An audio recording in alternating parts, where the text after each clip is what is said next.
প্রথমেই সবাইকে জানাই পয়লা বৈশাখের অনেক অনেক শুভেচ্ছা। সারাটা বছর সবার ভীষণ ভালো কাটুক। যদিও পয়লা বৈশাখ কালকে চলে গেছে। হাই, আমি Sneha and welcome back to my another mini blog. এখন আমি রেডি হচ্ছে একটা জায়গায় যাওয়ার জন্য।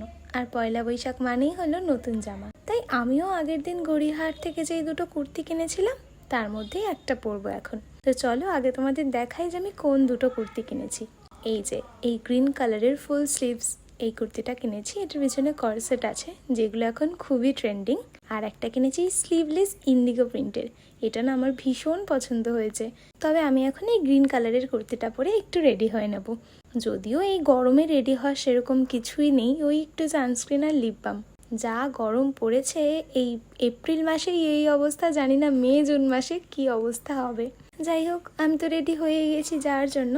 আর কোথায় যাচ্ছি সেটা নেক্সট ভিডিওতে তোমাদের সাথে শেয়ার করব। তোমরা নববর্ষ কেমন কাটালে আমাকে কমেন্ট বক্সে জানিও। চলো আজ এটুকুই, টাটা।